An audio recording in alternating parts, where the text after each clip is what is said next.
The top stories on Sky World News. A court in Pretoria will today decide whether to order the South African government to arrest Sudan's President Omar al-Bashir and hand him over to the International Criminal Court in The Hague. He's in Johannesburg for an African Union summit. The Libyan government says the Algerian militant Muqtada Belmokhtar has been killed in a US airstrike. It's thought he ordered the attack on an Algerian gas plant in 2013 when 37 hostages were killed.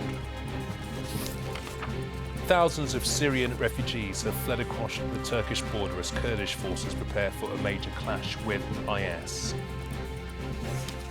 One more now on our top story that a court in South Africa has ordered the authorities not to allow Sudan's president to leave the country, pending a decision on whether to arrest him for war crimes.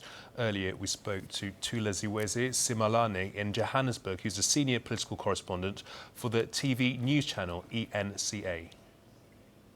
It's really a big deal for South Africa. If you think about the fact that in 2009, there was a point where South African President Jacob Zuma was interviewed on international news networks and spoke about, the obligation that South Africa has to arrest Omar al-Bashir if he were to set foot on South African soil. And President Jacob Zuma, they're unequivocal, saying that because we are signatories of the International Criminal Court, South Africa would be obliged to not stand in the way of Omar al-Bashir being arrested when he does come here. And I remember Omar al-Bashir was supposed to travel to Zimbabwe for the COMESA summit in that particular year. There was that reminder to him that he cannot at any point enter South African airspace or even land in South Africa because South Africa was under obligation to arrest him. So for things to turn around within a period of 6 years to a point where South Africa is willing to open up the gates for him is really a big deal, and it's being challenged in the courts here in South Africa, and there's an interim order that he cannot leave South Africa until the matter has been fully argued before the courts and a final judgment reached.